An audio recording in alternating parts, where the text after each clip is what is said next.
Oui, bonjour tout le monde. Bah, écoute, oui, non, c'est pas juste moi, puisque globalement on est deux sur l'estrade, et merci beaucoup de cette invitation et à l'équipe d'organisation d'avoir concocté ce format original hein, où finalement je suis les mains dans les poches et totalement dépendant de Charlotte. Donc en fait, si je déborde, c'est la faute de Charlotte. Si on répond pas aux questions, c'est Charlotte qui les a mal posées. Et je suis assez tranquille en fait. Toujours la faute de la mère. Hein. Bon, bref, on y va.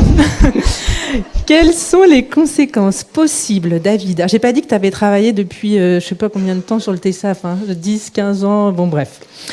Quelles sont les conséquences possibles sur la santé d'une alcoolisation fœtale et quelles seraient pour toi les plus évocatrices? Alors effectivement, l'exposition prénatale à l'alcool ou alcoolisation fœtale, c'est la même chose. Hein. On dit fœtale, mais c'est pendant toute la grossesse. Ça a des conséquences sur la santé. Ça peut en avoir, parce que le produit est toxique pour le développement, et en particulier le développement cérébral, mais en fait le développement de tout l'organisme. Il y a clairement un effet dose, c'est pour ça qu'on dit peut avoir, et que ça détermine un risque, mais passé un certain niveau d'exposition, ce risque s'exprime, et en fait, s'il n'y avait pas eu l'exposition, la personne ne serait pas malade. Donc c'est en ça que ça peut être effectivement causal d'un certain nombre de problèmes de santé.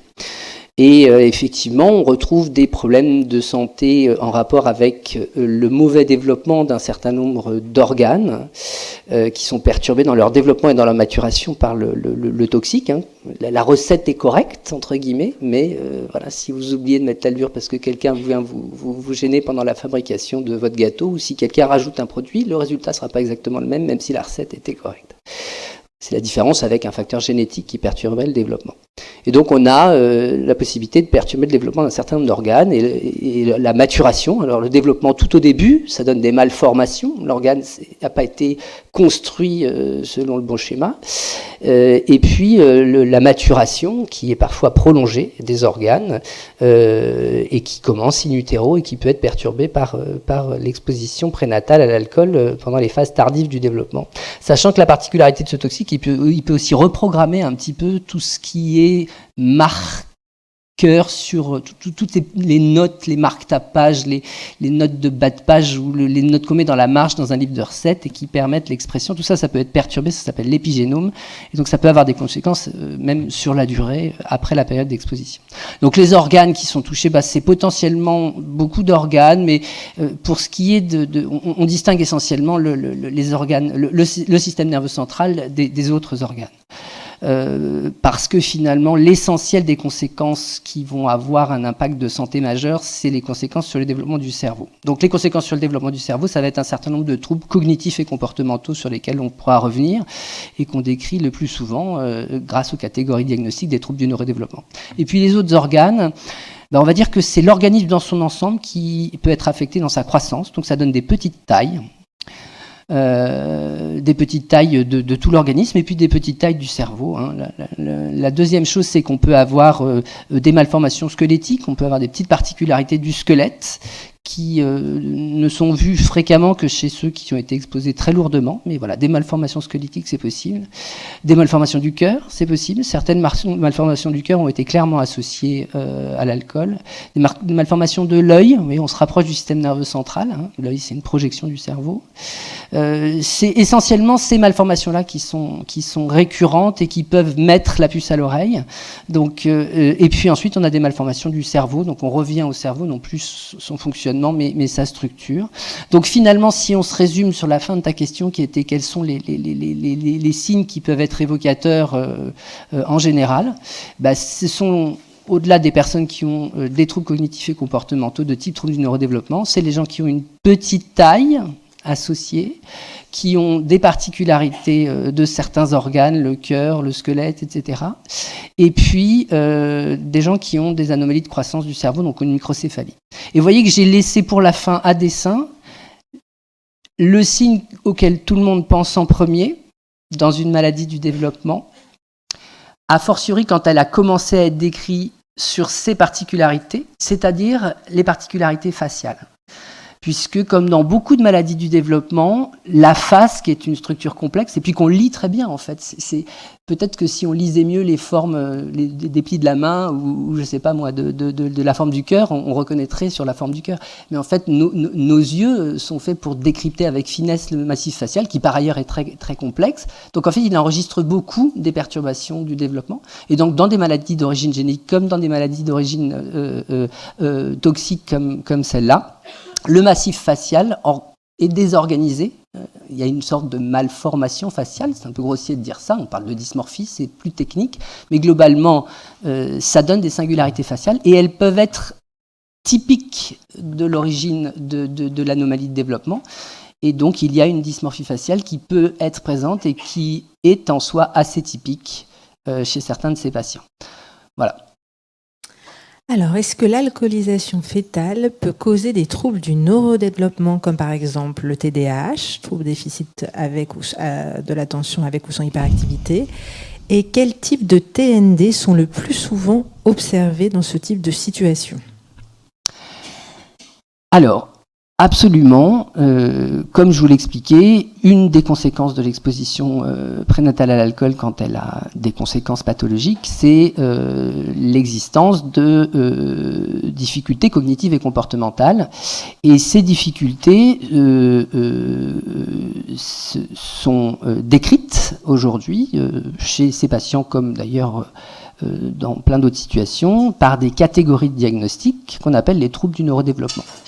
Ce sont des catégories de diagnostics qui nous permettent de dire qu'est-ce qui dysfonctionne chez cet enfant, puis ensuite chez cet adulte, qui n'y arrive pas comme les autres, et alors chez l'enfant qui n'acquiert pas comme les autres, qui n'apprend pas comme les autres, qui ne s'adapte pas comme les autres. Est-ce qu'il y a quelque chose dans son outillage cognitif qui est inefficace, qui est construit de façon inefficace? Et c'est ça un trouble du neurodéveloppement. Donc c'est des catégories qui dépendent globalement du domaine fonctionnel qu'on considère. Hein. Par exemple, l'efficacité du microprocesseur, c'est les raisonnements élémentaires, c'est l'intelligence. Voilà. Mais ça peut être aussi les capacités d'attention, de concentration, de contrôle de la pensée. Voilà. On appelle les fonctions exécutives. Ça peut être le langage, cette fonction instrumentale extraordinairement utile et qui nous sert dans beaucoup de choses. Ça peut être aussi le traitement de l'espace, hein, le traitement visuospatial et la coordination dans l'espace. Donc chacune de ces domaines fonctionnels, quand il est affecté, ça définit une catégorie de troubles du neurodéveloppement. Puis maintenant, elle porte des noms un peu explicites, troubles du développement 2, troubles de l'acquisition 2, troubles d'apprentissage spécifique 2, et donc on s'y perd moins, à part pour le trouble autistique du développement qui garde une définition qui est moins facile à formaliser en termes fonctionnels et donc qui reste avec son adjectif propre. Alors oui, l'exposition prénatale à l'alcool donne des difficultés cognitives et comportementales qui rentrent tout à fait dans le cadre diagnostique fonctionnel des troubles du neurodéveloppement. Et parmi les troubles les plus fréquemment rencontrés, je ne devrais pas le dire comme ça en fait, je devrais dire qu'on peut rencontrer à peu près tous les troubles du neurodéveloppement dans le contexte d'une alcoolisation fœtale. Ça c'est un peu perturbant parce qu'on se dit on peut tous les rencontrer, donc en fait toute situation pourrait être expliquée par une alcoolisation fœtale. Non, c'est pas vrai. Pour cette situation pathologique-là, pour ce contexte pathologique qui est l'alcoolisation fœtale, comme pour beaucoup d'autres, il y a des profils évocateurs qu'on rencontre plus souvent, et puis il y en a d'autres qui sont plus atypiques, même si, de façon pas forcément facile à expliquer, ils sont liés à la même cause. Ceux qu'on rencontre, les caractéristiques les plus fréquentes, je dirais que c'est celle qui est d'ailleurs inscrite dans les critères diagnostiques quand on veut communiquer dans le cas de la recherche par exemple, on doit pouvoir dire que on doit formaliser le diagnostic de façon un peu précise pour sûr que tout le monde parle de la même chose. Et un des critères importants, c'est qu'il y ait une atteinte de plusieurs domaines fonctionnels. Donc une des caractéristiques qui est tellement fréquente qu'elle est pratiquement dans les critères diagnostiques, c'est d'avoir une atteinte plurifonctionnelle. Donc en fait, ce sont des enfants qui ont plusieurs diagnostics catégoriels de troubles du neurodéveloppement. En fait, ils peuvent en avoir le côté un peu généralisé des difficultés cognitives peut être lié aussi au fait que l'intelligence n'est pas normale, qu'ils ont un trouble du développement intellectuel. Donc ça c'est possible, ça existe chez 20% à peu près des patients. Mais la particularité, c'est qu'il n'est pas très sévère. Ça, c'est important. Vous voyez, tout n'existe pas. Un trouble causé par l'alcoolisation fœtale qui aurait un déficit intellectuel sévère au point de ne pas en parler, ou d'avoir des difficultés à apprendre à marcher, il faut chercher autre chose. Donc vous voyez que le trouble du développement intellectuel est relativement fréquent, mais la sévérité n'est pas... toutes les sévérités ne s'observent pas. Un autre trouble qui est extrêmement fréquent et qui lui est pas présent chez 20%, mais probablement chez 80-90, si ce n'est la totalité des patients, c'est les troubles déficit d'attention et plus généralement les troubles des fonctions exécutives. Le trouble déficit d'attention, il a été nommé en fonction de finalement la fâche émergée Glasberg, ce qu'on voit le plus, c'est-à-dire la difficulté attentionnelle. En fait, c'est très souvent, en tout cas dans les formes sévères, un trouble plus généralisé des fonctions exécutives, les fonctions qui vous permettent de contrôler votre pensée. Si vous n'avez pas des fonctions exécutives efficaces, vous êtes dans l'état dans lequel vous êtes quand vous n'avez pas dormi depuis 3 jours. Vous êtes toujours intelligent, mais malheureusement, vous n'en faites plus grand-chose. Donc c'est très gênant, ça donne des atteintes assez généralisées, on se retrouve avec des difficultés dans plein de domaines, comme un trouble du développement intellectuel, mais ce n'est pas l'intelligence qui est affectée. Alors les enfants peuvent aussi avoir des troubles donc les grandes caractéristiques, c'est un coup sur le plan intellectuel et du raisonnement, qui n'est pas toujours visible en termes de troubles du développement intellectuel, c'est pas toujours très déficitaire, c'est souvent limite. Ça a un grand impact parce que ça limite un peu les capacités de compensation, puisque le cerveau est un tout petit peu à la peine, donc il va devoir faire face à plein de choses avec des ressources qui sont un peu limitées. Pour l'avenir, c'est quand même assez impactant. Le trouble de l'attention et des fonctions exécutives. Et puis ensuite, il peut y avoir des troubles instrumentaux, des troubles de langage dans 20% des cas, d'acquisition du langage, qu'on appelait avant la dysphasie, dans des formes qui sont généralement pas très sévères mais qui sont impactantes. Des troubles d'acquisition de la coordination, du traitement visuospatial, qui sont finalement probablement plus fréquents que les troubles du langage. Et le trouble du développement des interactions et de la relation à l'autre et à l'environnement, qu'on appelle le trouble autistique du développement ou le trouble du spectre de l'autisme, est finalement relativement rare, mais il n'est pas du tout impossible. C'est difficile à dire parce que beaucoup de ces patients développent des difficultés dans leurs habiletés sociales secondairement pour des raisons mixtes, des raisons exécutives, des raisons de parcours de vie qu'on vient d'évoquer dans le topo précédent. Et donc, ils donnent des tableaux qui sont pseudo-autistiques secondairement, mais il y a authentiquement des troubles du spectre de l'autisme, je dirais au moins 5% des cas. Vous voyez que c'est plutôt faible, mais c'est pas du tout impossible. Est-ce qu'on peut dire que les troubles causés par l'alcoolisation fœtale sont des TND et peut-on parler d'une maladie du développement ? Alors ça, c'est une distinction très importante, parce qu'il y a un mélange aussi bien des personnels soignants, et ça c'est un peu embêtant, mais dans la culture générale, entre les types de diagnostics qu'un médecin peut porter. Et au moins, les soignants, il faut être clair là-dessus, parce que les gens peuvent parfaitement comprendre si on leur explique. C'est pas du tout du coupage de cheveux en 4 de techniques médicales. C'est utile, et les gens comprennent si on leur explique bien. Il faut distinguer les diagnostics qu'on dirait fonctionnels, qui permettent d'éclairer finalement la nature de la difficulté de la personne. Et c'est à ça que servent les diagnostics de troubles. Quand on dit trouble, c'est pas j'ai un trouble de l'orteil. Il y a des catégories qu'on est autorisé à appeler troubles, et puis pour les autres, on parlera de difficulté. On n'est pas dans une catégorie nosographique. Quand on dit un trouble d'acquisition du langage oral, c'est quelque chose de singulier en rapport avec le langage oral. C'est pas juste j'ai des difficultés à parler. D'accord ? Donc ces catégories diagnostiques, elles répondent à la question qu'est-ce qui fonctionne pas bien chez le sujet ? Mais elles ne répondent pas à la question pourquoi ça ne fonctionne pas bien, qui est une autre type de diagnostic qu'on appelle le diagnostic de cause ou le diagnostic étiologique. C'est vrai pour toute la médecine. Il n'y a pas de raison qu'il en soit différemment pour la médecine de cet organe-là et pour celle des autres organes. Et globalement, comme je vous l'ai dit, finalement, les difficultés comportementales et cognitives de ces patients se décrivent avec des catégories diagnostiques de troubles du neurodéveloppement. Il n'y a pas de problème, elles sont faites pour ça. Par contre, quand on dit que c'est causé par l'alcoolisation fœtale, on donne une explication physiopathologique. On dit la cause, c'est une maladie du développement causée par l'alcool. Et la maladie du développement causée par l'alcool, elle existe, elle est parfaitement documentée sur le plan physiopathologique, épidémiologique et finalement clinique. Et c'est elle qu'on appelle, avec un terme qui finalement est troublant, trouble causé par l'alcoolisation fœtale. Ce qui est important dans cette expression, qui est l'expression française, qu'on a tendance à avoir mis de côté, probablement par erreur, parce qu'elle est plus claire que l'expression nord-américaine ou anglo-saxonne. Ce qui est important, c'est le mot causé. Donc effectivement, les troubles causés par l'alcoolisation fœtale sont l'expression clinique de la maladie du développement causée par l'alcool.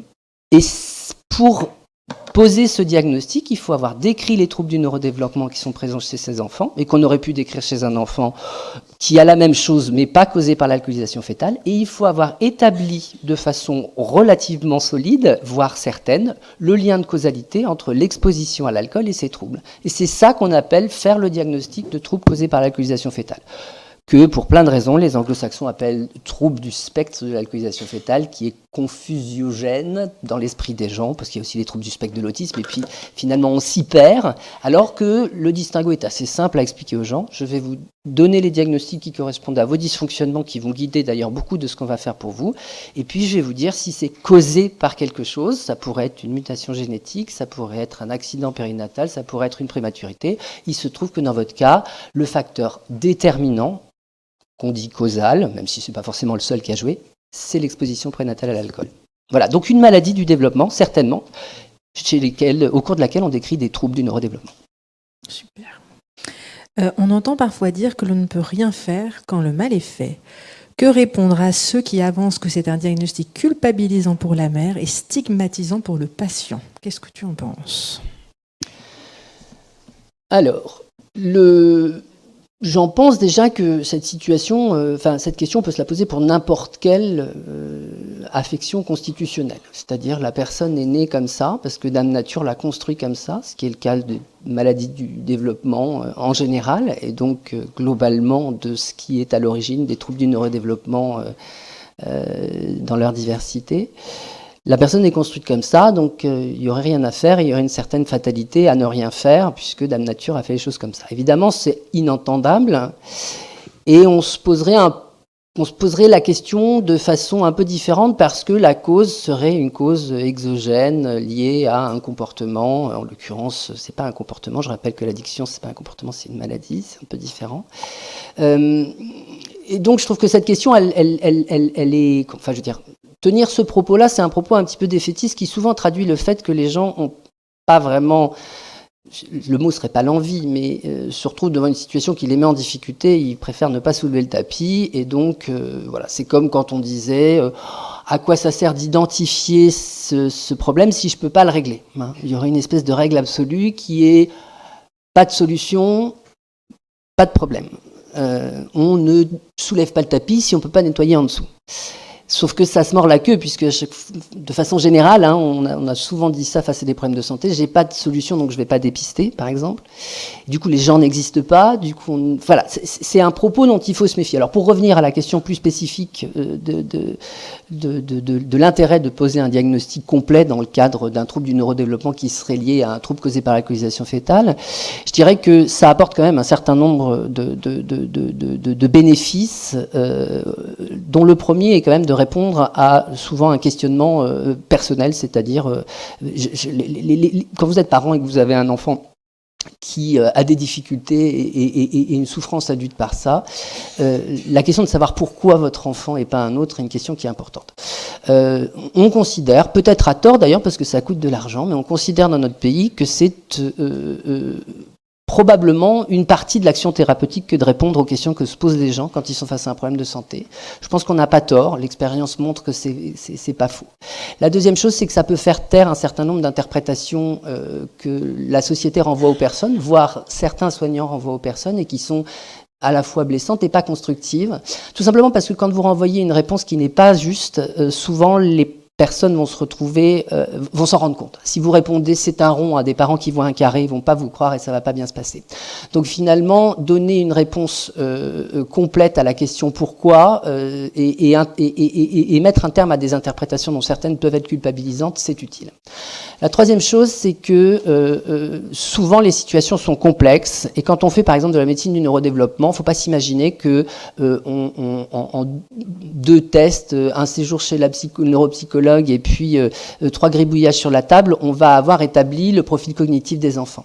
Or, quand on sait à peu près à quoi s'attendre, parce qu'on sait qu'on est dans un certain type de population qui présente certaines caractéristiques récurrentes, on simplifie considérablement le travail finalement de diagnostic fonctionnel. Donc ça peut apporter un éclairage sur la nature des troubles de la personne, quand bien même on devrait y arriver autrement, si c'est quand même aidant. Quand vous savez à peu près à quoi vous attendre, vous le mettez plus facilement en évidence. Ça peut aussi permettre d'anticiper certaines fragilités, parce que en fait quand on est face à une cause fréquente comme celle-là, on ne peut pas faire comme s'il n'y avait pas d'autres patients avec la même chose et comme si on ne savait rien sur le sujet. Or, comme on sait pas mal de choses sur ces patients, on peut anticiper éventuellement des fragilités qui leur sont singulières. C'est pas parce que je vous ai dit que ces enfants ont décrivé leurs troubles avec des catégories qui sont communes à tous les troubles du neurodéveloppement qu'il n'y a pas des spécificités qui viennent de cette cause. En l'occurrence, l'association un peu singulière de troubles qu'il y a chez ces enfants, leur interaction avec des parcours de vie qui sont volontiers récurrents et communs, par exemple des parcours d'adoption, par exemple des parcours de vie caractérisés par des événements traumatiques précoces, etc. Par exemple des parcours qui sont liés simplement au fait que qu'est-ce que c'est que d'avoir un gros trouble des fonctions exécutives, assez vite dans un environnement qui fait des reproches constamment, etc. etc.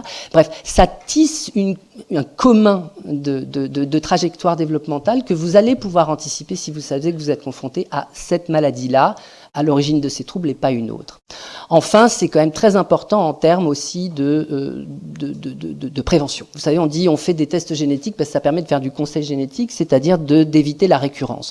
Le conseil génétique, le plus souvent, il permet aux gens de repartir parce que vous leur dites c'est une maladie génétique qui n'aura pas de récurrence parce qu'elle est apparue juste pour votre enfant. Et c'est terminé. Et c'est super et c'est essentiel.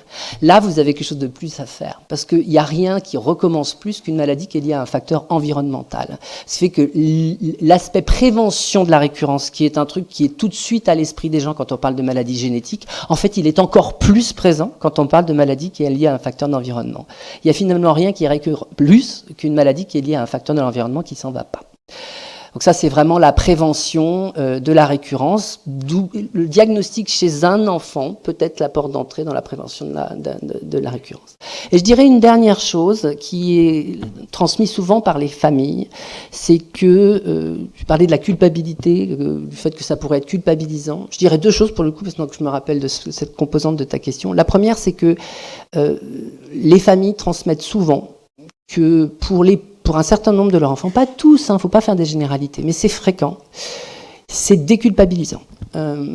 L'idée qu'on a trouvé une cause et que cette cause n'a finalement rien à voir avec eux, c'est un énorme soulagement. Je me souviens de t'avoir raconté cette histoire, je ne vais pas raconter là parce qu'elle est longue, mais j'ai vu une adulte de 35 ans fondre en larmes et me réécrire après la consulte en me disant, je l'avais vu parce que j'avais mal calculé son âge, je pensais qu'elle avait 25 ans, en fait elle avait 35, je m'étais trompé de 10 ans.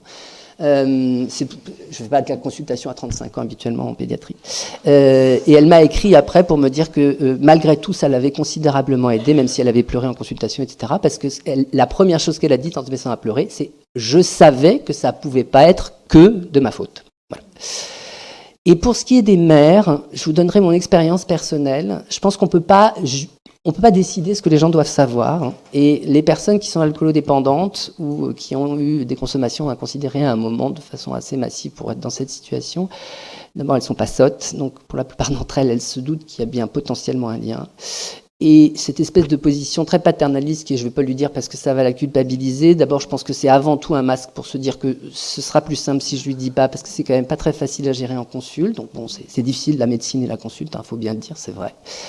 Et moi j'ai pas une expérience de situation qui partent en live parce que les mères veulent plus me parler parce que je leur en ai parlé, d'accord? Alors c'est vrai que ma consultation, pour être très honnête, c'est 55% d'enfants où je vois pas les mamans biologiques.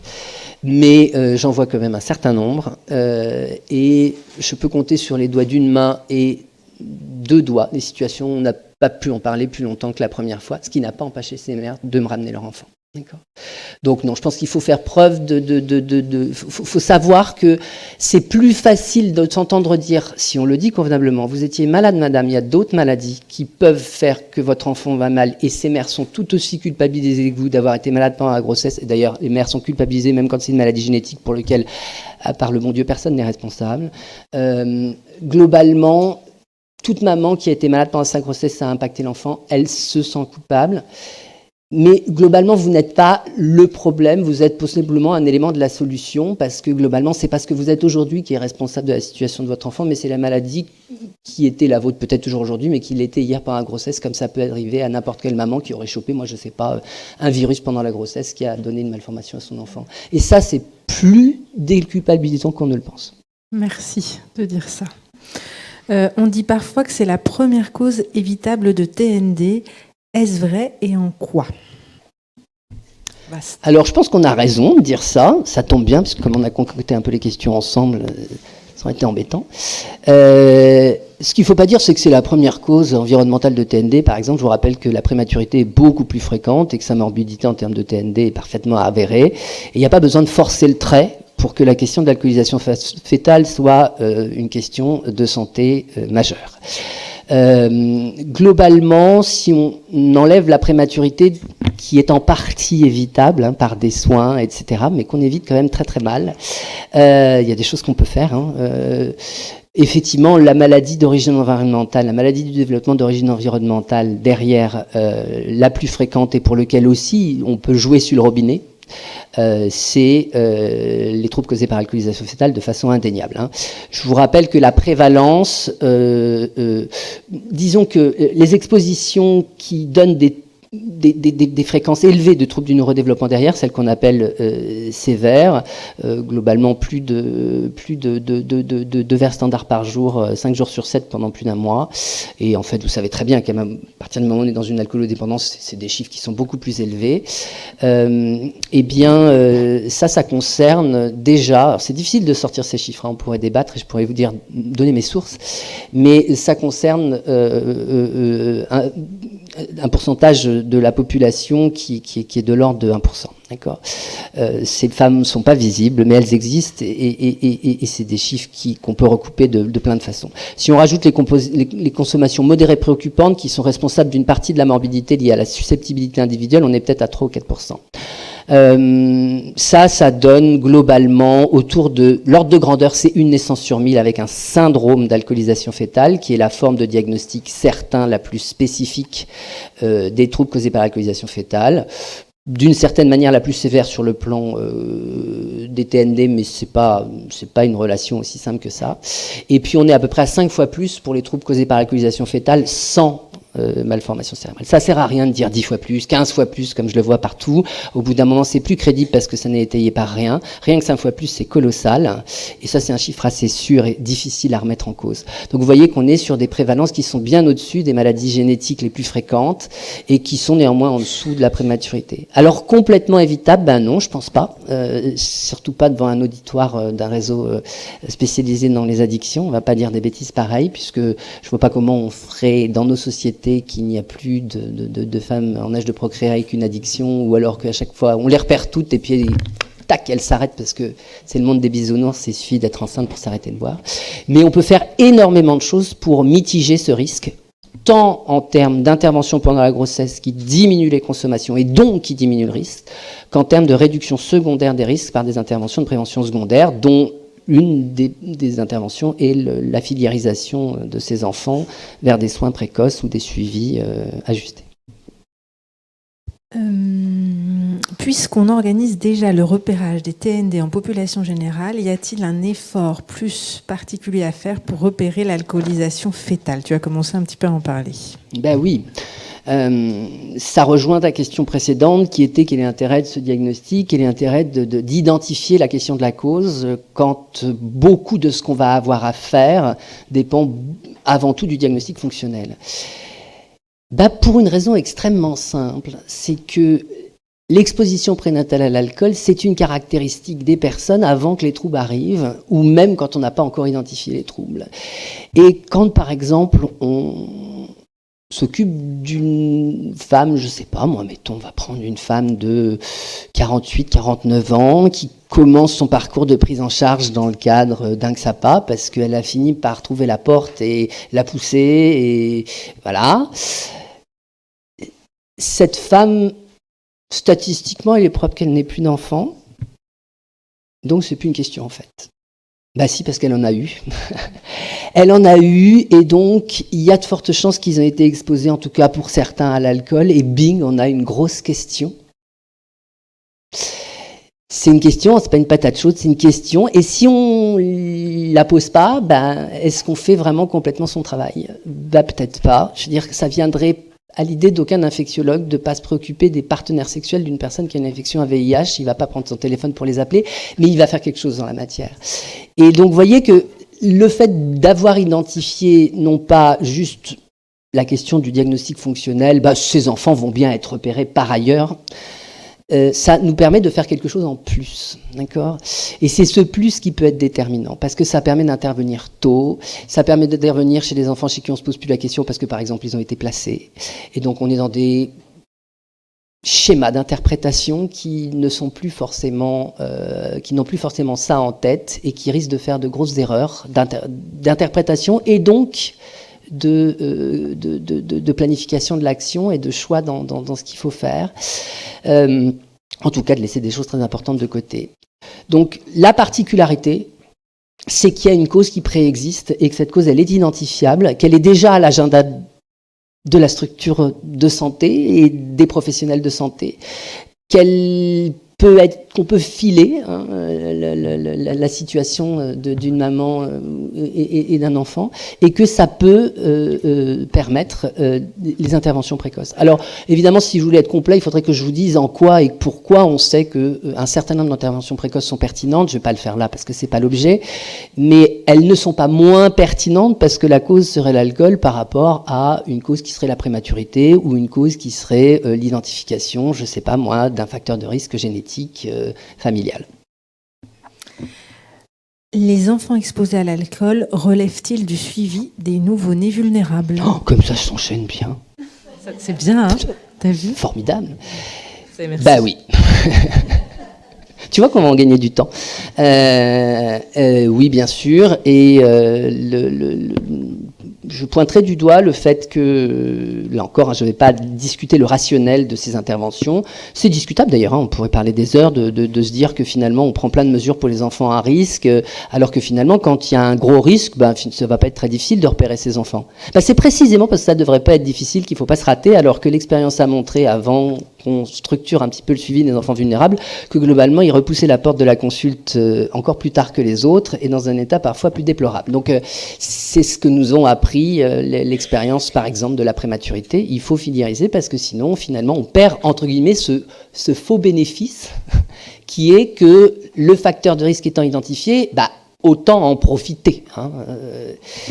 Et donc, je pointais du doigt que les dernières recommandations de la HAS sur le dispositif de suivi, de repérage et d'orientation des enfants à haut risque neurodéveloppemental a été écrit par des gens qui ont pensé qu'on ne devait plus, en France en 2025, par souci d'efficacité et d'équité, penser juste le devenir du prématuré, alors qu'on pouvait penser le devenir de tous les enfants qui ont un niveau de risque identifiable en période néonatale, comparable et pouvant bénéficier des mêmes interventions. C'est un souci d'efficacité et d'équité, de la même façon qu'on a fait une politique pour les troubles du neurodéveloppement et pas pour un seul de ces types de troubles qui d'ailleurs n'apparaît le plus souvent pas tout seul. Et donc on fait des politiques mieux cadrées, ou des recommandations mieux cadrées, parce que c'est plus efficace et plus équitable. Donc là, effectivement, si vous lisez ces recommandations, elles identifient le risque toxique et le risque alcool. Elles ne mettent pas tous les toxiques addictifs et récréatifs sur le même niveau de risque, parce que ça n'est absolument pas le cas. Malheureusement, le plus morbide en termes neurodéveloppemental, c'est de très loin l'alcool. Et les expositions sévères à l'alcool font partie des très niveaux de risque qui nécessitent une filiarisation renforcée, c'est-à-dire pas simplement un éclairage particulier auprès de la PMI et d'un médecin qui connaît ces troubles, mais au mieux une filiarisation dans un réseau. Je fais un clin d'œil à Annie Campagne et Louise Delavenne sur le réseau périnatal Nouvelle-Aquitaine et le parcours Cocon qui prend en charge évidemment ces patients. Que répondre à une patiente qui explique avoir consommé en début de grossesse alors qu'elle ne savait pas qu'elle était enceinte ? Alors ça, c'est une bonne question qu'on a préparée pour que la salle ne la pose pas. Et je vais vous donner une réponse qui hérisserait par exemple un certain nombre de collègues qui font de la recherche sur les perturbateurs du méthylome du gamète masculin, etc., ou les choses qui sont liées à des expositions toxiques périconceptionnelles, etc. Tout ça est très intéressant, c'est fondamental que ces collègues fassent de la recherche là-dessus, et peut-être qu'il en sortira des choses pour le soin et la santé, et la clinique. Mais la clinique, c'est quand même autre chose que le laboratoire. Il faut des choses qui sont validées, dont on sait qu'elles sont utiles, qu'elles sont possibles à mettre en œuvre, qu'elles vont permettre d'agir sur une part de variance suffisante pour que ça vaille le coup d'une politique de santé, par exemple, etc., etc., etc. Bref, l'exposition prénatale à l'alcool susceptible de donner des troubles causés par l'alcoolisation fœtale tels que je vous les ai décrits avec la morbidité que je vous ai décrite, ce sont des expositions qui ont un certain niveau de sévérité qu'on ne quantifiera pas parce que c'est extrêmement dangereux tant en termes de politique de santé, en particulier de prévention, qu'à l'échelle individuelle. On pourrait largement se tromper parce qu'il y a une variance interindividuelle massive. Mais globalement, il faut un certain niveau, pendant un certain temps et à un certain moment. Des expositions qui surviennent avant la 5e semaine d'aménorrhée. Je vous rappelle, c'est très tôt, c'est 3 semaines de développement, donc c'est pas grand-chose la bête. Comme on en a beaucoup, les expositions périconceptionnelles de type ponctuelle massive, ivresse du réveillon, et évidemment c'est lors de l'ivresse du réveillon que l'enfant a été conçu, et manque de peau, il y a eu le lendemain du réveillon, etc., etc. Enfin, vous connaissez ces histoires, peu d'entre vous qui sont dans le périnatal, ne donnent pas ce type de trouble. J'ai pas dit que c'était bon pour la santé en général, j'ai pas dit qu'il ne se passait rien à l'échelle cellulaire, moléculaire, etc. J'ai pas dit que quand on en connaîtra plus, le discours ne changera pas. Mais aujourd'hui, ce genre de situations doivent conduire à rassurer ces femmes. Il faut être à la hauteur de la politique de prévention de l'exposition à l'alcool en population générale qu'on a à juste titre menée. Il faut donc accueillir les questions des femmes qui ont des consommations ponctuelles précoces, a fortiori aujourd'hui avec le relâchement de la contraception orale, etc., etc., etc., parce qu'il ne faut pas transformer leur grossesse en calvaire pour rien. D'accord ? Donc on rassure et on passe à autre chose. Le problème, c'est que ça vient vite, le moment où on ne peut plus être complètement rassurant. Parce que 5 semaines, c'est quand même très tôt. Et ce que je vous ai dit sur la diminution, probablement, enfin qu'on comprend très bien de certains contraceptifs oraux, etc., etc., on se retrouve avec beaucoup d'expositions ponctuelles massives qui finissent par baver, et c'est 6 semaines, et qu'est-ce que je fais de madame machin qui pleure toute la journée, elle a bu jusqu'à 7 semaines, tu comprends, elle était ivre à la 6e semaine, machin, machin. Voilà. Bon, ensuite, il faut, c'est presque ces questions-là qui sont les plus difficiles, et là, il faut savoir avoir un discours préparé. On discutait un petit peu de pourquoi est-ce qu'il faut qu'il y ait des... C'est pas difficile, il faut faire 2 cours pour rattraper le déficit de formation initiale sur l'alcoolisation fœtale. Mais après, il faut des médecins qui s'emparent de cette question et qui en font un sujet, qui sont identifiés pour être référents sur ça et qui, du coup, s'approprient la question et construisent des réponses. Parce qu'effectivement, répondre à ces... Voilà, moi, je suis régulièrement sollicité en Ile-de-France sur ces questions par les maternités avec lesquelles je travaille. Qu'est-ce que je réponds à cette dame ? Elle veut interrompre. Bon, il faut savoir d'abord respecter les demandes des personnes et puis illustrer, voilà, essayer d'imager un peu ce risque pour qu'elles se rendent compte que finalement si elles s'arrêtent complètement de consommer, le niveau de risque va finir par être assez modeste par rapport au drame que ça représente à ce moment-là et il faut essayer de les guider pour éviter des décisions qui sont trop drastiques. Et on aura toujours, mais le but de cette politique de prévention de la consommation d'alcool pendant la grossesse, c'est certainement de ne pas faire en sorte que des femmes qui ont une ivresse à 6 semaines se mettent toutes à interrompre leur grossesse. D'accord ? Donc c'est une question difficile, mais à laquelle on peut apporter des réponses. Et voilà, sur les 10 dernières années, je ne me suis pas retrouvé si souvent dans des situations dramatiques. Je pense que globalement, le bénéfice de ces messages de prévention et du dépistage pendant la grossesse excède très très largement voilà, les désagréments qui sont causés par les situations un peu limites. Donc savoir rassurer quand même. Voilà, le plus souvent, il faut le redire. Très bien. Question bonus. Alors attends, je regarde si on a le droit. 45, c'est bon. Qui peut poser un diagnostic de troubles causés par l'alcoolisation fœtale aujourd'hui en France et quelle prise en charge proposer ensuite ? Alors, le problème de la situation en France aujourd'hui sur cette question-là, c'est qu'on a une maladie de développement relativement fréquente, parmi celles qui sont fréquentes, voilà, on a des caractéristiques des populations concernées. On la connaît suffisamment bien pour qu'il y ait un certain nombre de choses qu'il faille faire de façon éclairée et pas découvrir le fil à couper le beurre ou renvoyer les gens à une forme de généralité de leur situation. Et pour autant, dans le paysage sanitaire, il n'y a rien de facile à identifier pour les personnes qui se poseraient cette question-là et pas une autre, qui auraient cette histoire à porter parce que, par exemple, je suis alcoolodépendante ou alors, voilà, après le début de ma prise en charge, j'ai 52 ans, mais j'ai un gosse de 12 ans, c'est la catastrophe depuis toujours à l'école. Bref, vers où je me tourne et comment j'en parle de cette question qui est difficile à évoquer, on a légitimement envie que ces personnes, ces familles rencontrent des personnes qui ont investi cette question. De la même façon que si vous avez une neurofibromatose de type 1, vous êtes content de rencontrer un neuropédiatre qui sait aussi qu'il y a des problèmes cutanés, qu'il y a ceci, qu'il y a l'autre, etc. Bon, voilà, et vous allez en trouver. Si vous avez un enfant qui est un ancien prématuré à 27 semaines, vous êtes content un petit peu d'être dans un environnement où on sait ce que c'est, que d'avoir été pendant 3 mois à la mater, etc. Et bien ça, malheureusement, ça n'existe pas aujourd'hui en France. Le tissu de soins n'est pas à la hauteur. Il n'y a pas dans les structures qui se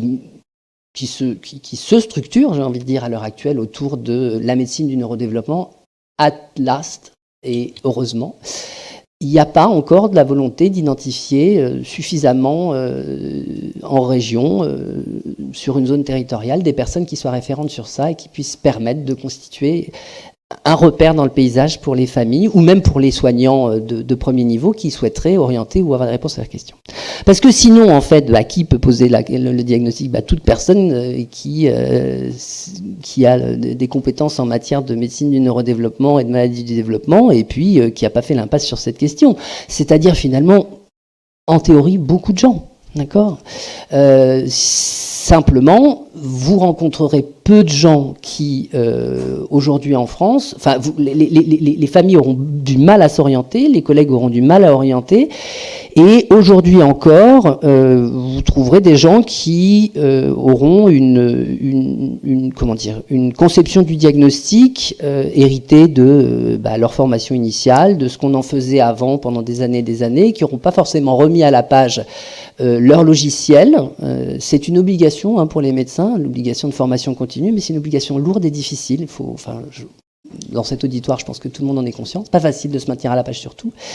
Et sur cette question-là, il y a un déficit aujourd'hui de remise à jour des connaissances qui fait que dans un certain nombre de structures où on va aisément vous proposer des diagnostics fins sur le plan fonctionnel et puis des propositions de diagnostics étiologiques poussées grâce à des outils de génétique élaborés, cette question-là sera traitée avec finalement pas forcément les moyens nécessaires et la volonté nécessaire de parvenir à une réponse structurée pour les familles. Voilà. Mais néanmoins, il y a beaucoup d'endroits en France, dans des sites où il y a des neuropédiatres ou des pédopsychiatres ou des généticiens ou des néonatologues qui connaissent ces questions-là et qui porteront ces diagnostics. D'accord ? Ça, c'est voilà. Donc globalement, la réponse théorique, c'est à l'endroit où on réfère les enfants pour une enquête étiologique pour un trouble du neurodéveloppement. Donc les filières maladies rares qui explorent essentiellement les maladies rares et les maladies génétiques, mais qui normalement ont cette question-là aussi à leur agenda, la filière handi comme la filière déficience, pour ceux qui connaissent un peu ces choses-là. Les généticiens en général, voilà, qui sont formés aussi aux maladies du développement de causes environnementales. Plus difficile, les neuropédiatres avec une inégalité dans le paysage, parce que tous ne font pas de la maladie du développement, mais ceux qui en font normalement connaissent cette maladie et sont susceptibles de pouvoir porter un diagnostic. Et dans la grande maison de la pédopsychiatrie, c'est beaucoup plus hétérogène, parce que la question du diagnostic étiologique est revenue très très récemment à l'agenda des collègues, mais ça va évoluer, et cette question, compte tenu d'ailleurs du phénotype des malades, pourra aussi relever dans son aspect étiologique de ces collègues-là. Voilà. Donc un paysage qui n'est pas très aidant pour les familles. Voilà, si on date de 2007, le retour un peu dans l'espace public de la question de l'alcoolisation fœtale, le chemin en matière de structuration du paysage de santé, alors même qu'il s'est très structuré pour les TND, reste insuffisamment structuré pour cette question-là. Mais il y a des endroits, il y a des professionnels en France qui sont largement capables de poser ce diagnostic. Merci beaucoup David, et on est dans les temps. Bravo.